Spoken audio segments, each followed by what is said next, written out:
Welcome back to DK Sports Radio. You're listening to The Steelers Show. I'm Chris Carter, NFL analyst, here with Dale Lolley, NFL beat writer, and we are talking all things Steelers. It is early April, still a little snow out there, but it's the month of the NFL draft, Dale, and I think that's where a lot of people are focusing on right now. I know that's where we're focusing on. You've released a bunch of draft analysis. I've been going over draft profiles. I got Jesse Bates coming up, the safety from Wake Forest. But we're going to get kick-started today. We're just going to jump right into it, Dale. We got into an interesting discussion on Java about the quarterback class and where that stands and where the Steelers stand about Ben Roethlisberger. And there's a lot of talk about whether the Steelers should invest at quarterback. Is there a guy that's worthy of that investment, or should they just not worry about it because Ben Roethlisberger said, "Hey, I'm playing for 3 more years. You're fine." Yeah, I think, Chris, when your quarterback's 36 years old, you should always be looking to the future, especially at that position because it's so important. And so, I think when you look at what Roethlisberger said, you always have to remember as well that last year at this time, he was considering or contemplating retirement. Sure, you didn't have to go back last year. He was contemplating. He was saying these retirement talks, in the middle of this season publicly. So, yeah.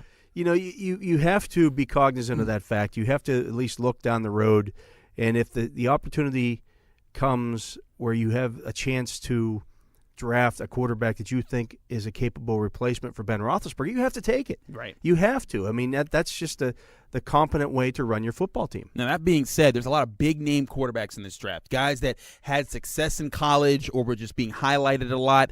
And a lot of teams are putting themselves in position to draft those quarterbacks, naming guys like Sam Darnold out of USC, Josh Rosen out of UCLA, Josh Allen out of Wyoming, Baker Mayfield out of Oklahoma State. Those are Oklahoma. But those are your top 4 guys that seem to be across the board. What everyone's saying that those are going to be the first 4 to go. I think Lamar Jackson, I would take him before Baker Mayfield. But considering that those are your first 4 guys off the board, I'll throw out the Steelers. Who is your top guy? Like, if you were looking at you've seen some of these guys, and you and I have talked about this even before the offseason. Who's the guy that you would get if you're like, hey, I need to start a team and this is my guy this year? Well, I'm different than some other people. I like Josh Allen a lot. I love the athleticism that he has. And a cannon. I like Baker Mayfield. I think he's a leader, and I know he's shorter, but so is Drew Brees. Good point. And I like Jackson. Wilson. I'm not a huge fan of the 2 West Coast guys, Darnold and I'm with you on that. Yeah, it just I don't know. I just have a Darnold shined through in that Penn State Rose Bowl 2 years ago, and everyone saw it and said, "Ooh, he's going to be a future #1 pick." And I thought the same thing watching that game. And then watching him this year, he wasn't the same. He wasn't as dynamic. Now I realize he lost Juju Smith-Schuster. Right. He lost some things, but you look at what Josh Allen did in Wyoming, and he lost basically his entire every. He lost all of his receivers, his tight ends, his running backs.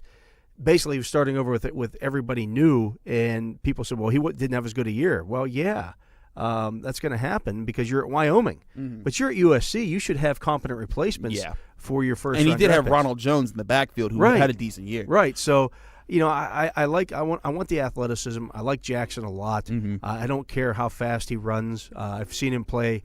And I know enough about him to know that he was the fastest guy in the field in college, and was dynamic. And people want to hit those guys for their completion percentage, which never went above 60%. Right. But I watch those guys play, and I don't see a lot of bubble screens. No. I don't see a lot of screens in general. I see throws down the field.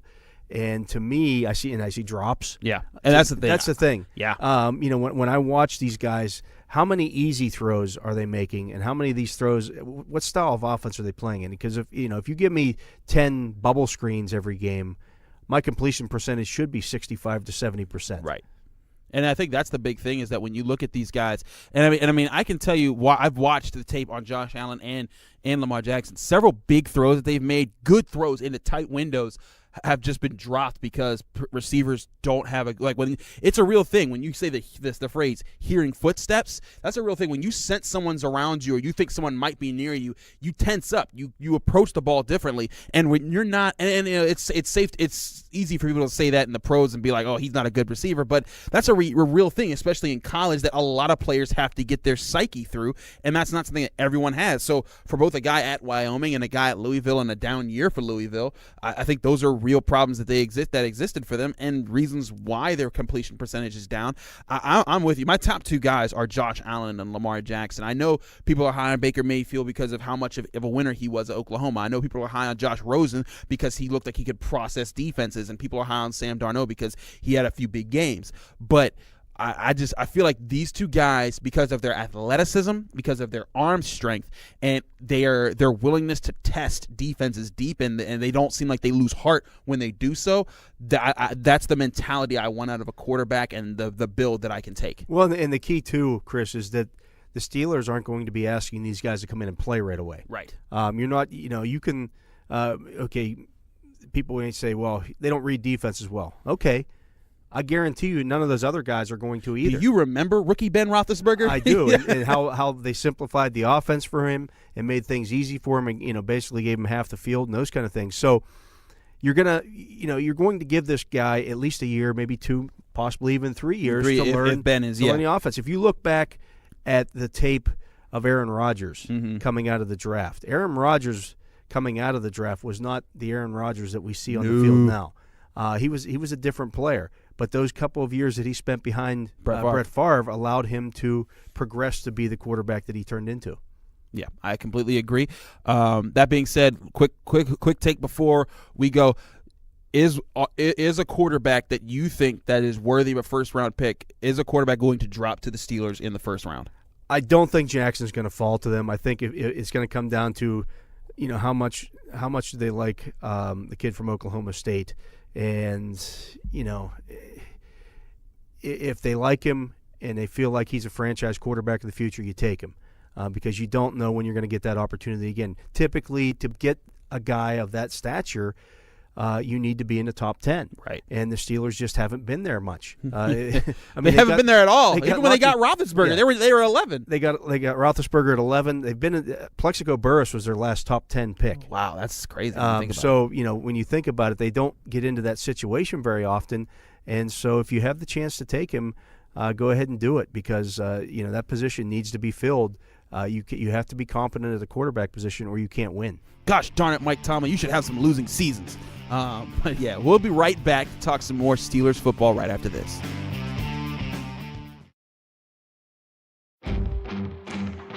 Miller Lite is the original light beer, and we'll always brew it to have more taste, with only 96 calories and 3.2 carbs. Because we believe that if you compromise on taste, you can taste the compromise. Miller Lite. Hold true. Great beer, great responsibility. 2018 Miller Brewing Company, Milwaukee, Wisconsin. Average analysis, 12 fluid ounces. Less than 1 gram protein, 0 grams fat. If you're one of the thousands of Western Pennsylvanians who love to get outdoors, then you need to check out this cool new website, stepoutside.org. Learn where, when, and how you can go camping, hiking, or hunting. Or take part in power sports, shooting sports, or water sports in your local community or across the country at stepoutside.org, where everything you need to know is just a click away. That's stepoutside.org. What I want from my public accounting firm is big ideas. But I don't want to lose the personal attention. My company needs global capabilities. From a firm with local ownership. And I want to work with industry experts who take the time to understand my unique challenges. And that's what sets Schneider Downs apart. Expertise for the most complex business issues with the service you need every day. To learn how our big thinking with a personal focus can help your company, visit schneiderdowns.com. Injured in an accident? Need assistance in preserving your business's interests? Let the attorneys at Bassey, Vreeland & Associates protect your legal rights. For over 65 years, Bassey, Vreeland & Associates has been representing the citizens and businesses of southwestern Pennsylvania. With offices strategically located in Washington and Charleroi, Bassey, Vreeland & Associates can deliver results for you throughout the Pittsburgh area. Visit www.bmvlaw.com or call 724-228-7000 to see how Bassey, Vreeland & Associates can meet your legal needs. Bassey, Vreeland & Associates. We fight, we care, we win.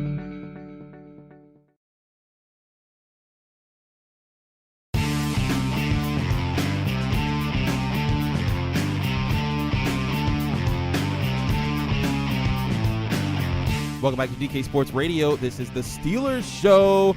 Here, Chris Carter and Dale Lolley talking all things Steelers and NFL. But we're going to stick with the Steelers today.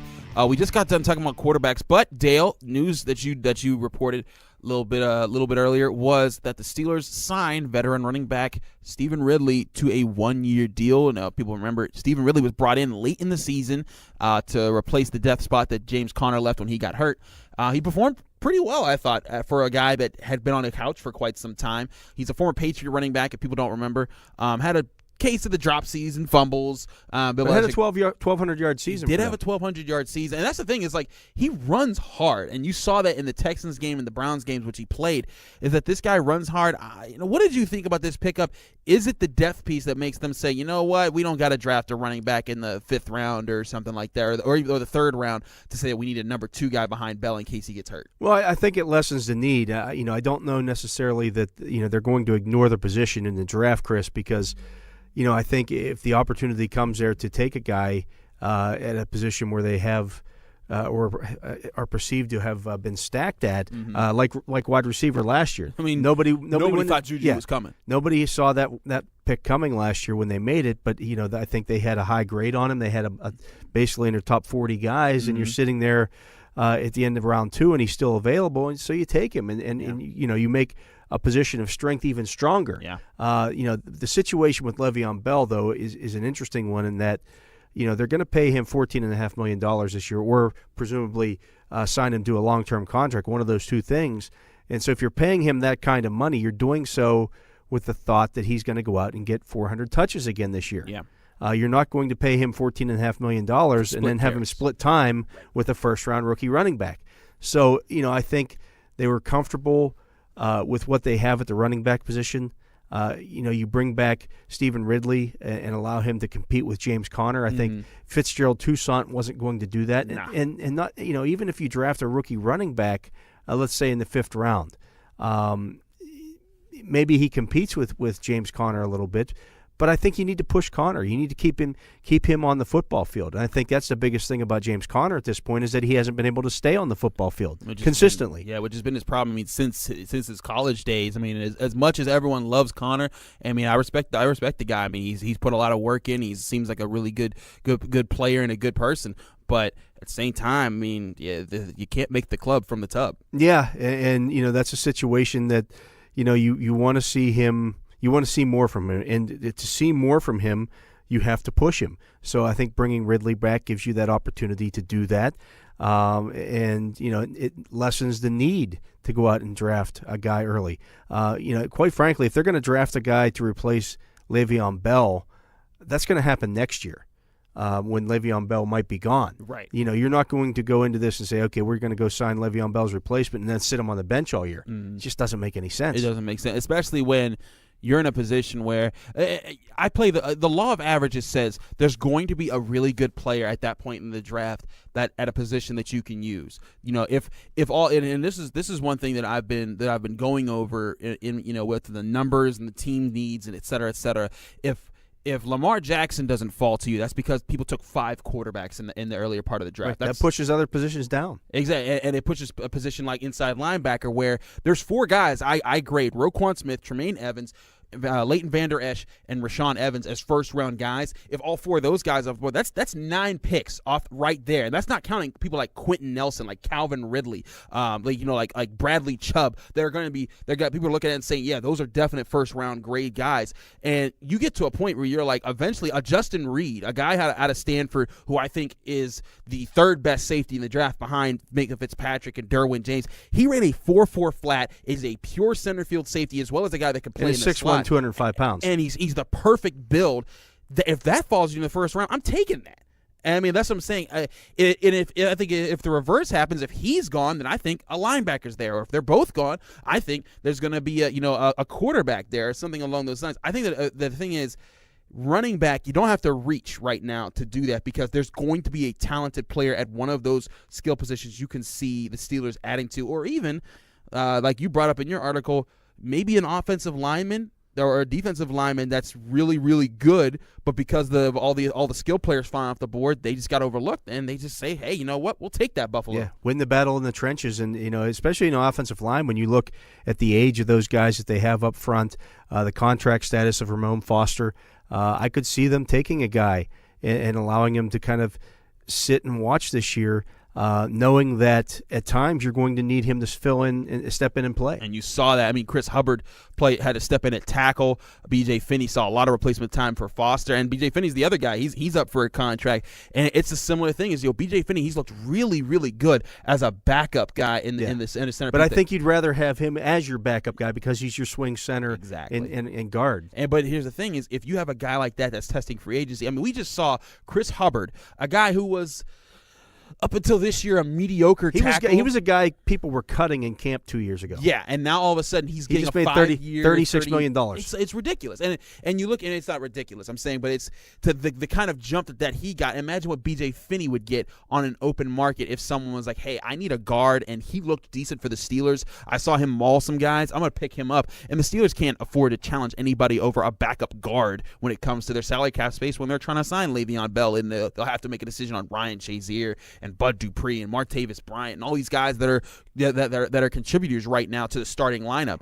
I'm talking baseball. All that being said, I think that the point is, if you think that the Steelers are going after a running back in the first round, I think you're sorely mistaken. I think Dale would agree with me there. Yes. But I do think that there's going to be talent there. Now, one guy I think that people should really pay attention to in the later rounds, and this is just me, but he's a guy out of Tennessee.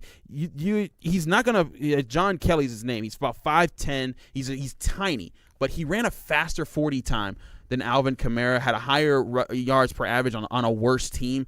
I think that he's a guy that if he's sitting there in the 5th round, he's a guy that you could test, and he could be your scat back that you should have trained in case the day comes that Le'Veon Bell gets hurt, and you put him in there, and he has some explosiveness to fit through a hole.